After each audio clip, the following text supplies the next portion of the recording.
Welcome to the Island Cruise.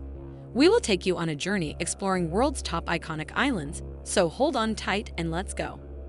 When it comes to islands, sandy beaches and crystal waters is what usually comes to your mind first. Well, your current perception might change after this video, as we will walk you through top 5 strangest islands on Earth that you probably didn't know exist. Number 5. Tashirojima Island, Japan. Tashirojima Island, also known as Cat Island, is a small island located in Miyagi Prefecture, Japan. The island is famous for its large population of cats, which outnumber humans by a ratio of around 10 to 1. The history of the cat population on Tashirojima dates back to the Edo period, 1603 to 1868, when cats were brought to the island to protect the local silk industry from mice and other rodents. The cats became an important part of the island's ecosystem and culture, with the locals building shrines and feeding stations for the cats, and even considering them to be good luck. Naturally, the island is a popular tourist destination for cat lovers, with visitors coming to see and interact with the friendly felines. The cats are often seen lounging in the sun, strolling through the streets, and even popping up in local shops and restaurants. Number 4. North Sentinel Island. North Sentinel Island is a small, isolated island located in the Bay of Bengal in the Andaman and Nicobar Islands territory of India. The island is home to the Sentinelese tribe, who are one of the last remaining uncontacted tribes in the world. The Sentinelese have had very little contact with the outside world, and they are known to be hostile to outsiders. The Indian government has therefore declared the island a restricted area, and visits to the island are strictly prohibited. Do you agree with this decision? Let us know in the comments. The exact population of the tribe is unknown, but it is estimated to be between 50 and 400 people. They are believed to have lived on the island for tens of thousands of years, and they have developed their own language, culture, and way of life. The island has gained international attention in recent years due to the death of an American missionary named John Allen Shaw, who was killed by the Sentinelese in 2018 while attempting to make contact with them. His death highlighted the dangers of attempting to interact with uncontacted tribes, and it has led to renewed calls for the protection of the island and its inhabitants. Number 3.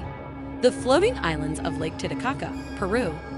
The floating islands of Lake Titicaca are a group of man-made islands located in the southern part of Lake Titicaca, which is situated in the Andes Mountains on the border of Peru and Bolivia.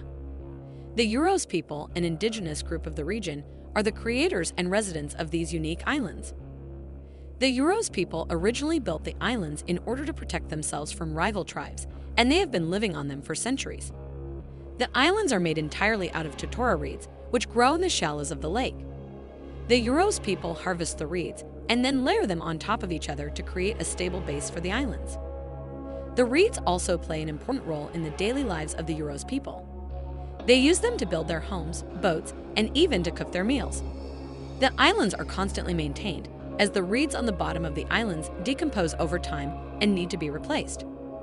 Today, the floating islands are a popular tourist destination, with visitors coming to see the unique way of life of the Uros people and to learn about their traditions and culture.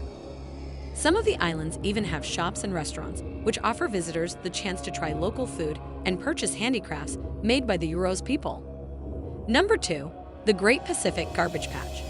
The Great Pacific Garbage Patch is a large area of the Pacific Ocean that is heavily polluted with plastic and other debris.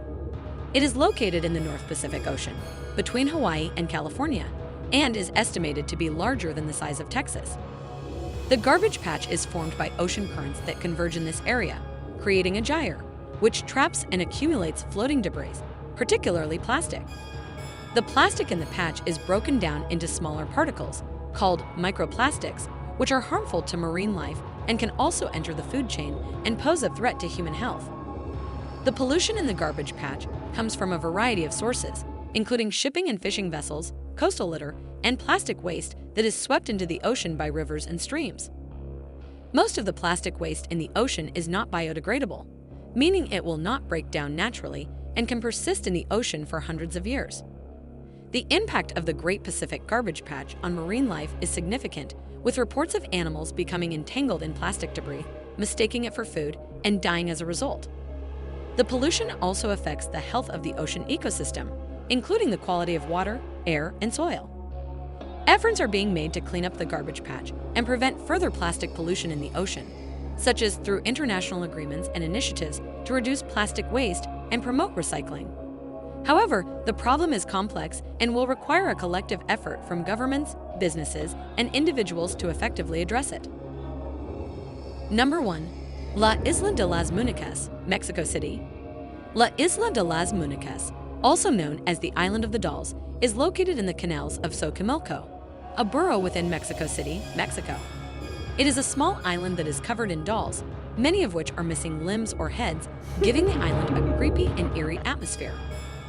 The history of the island dates back to the 1950s, when a man named Julian Santana Herrera moved to the island and became its caretaker.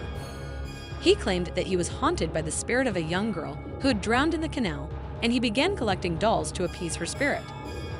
Over time, Herrera became obsessed with collecting dolls and continued to hang them up around the island, often fixing them up and giving them new clothing. He even claimed that the dolls would move on their own and whisper to him. Spooky, isn't it? Herrera passed away in 2001, and the island has since become a popular tourist destination. Visitors can take a boat ride to the island and explore the collection of dolls, many of which are now weathered and decayed. The origin of the dolls and their haunting appearance has led to many legends and stories surrounding the island, and it is considered to be one of the most haunted places in Mexico. Despite the eerie atmosphere, the island has become a unique and popular tourist attraction, drawing visitors from around the world. Would you dare to step foot on this creepy island? Let us know in the comments and hit the like button if you enjoyed this video. Thank you for watching.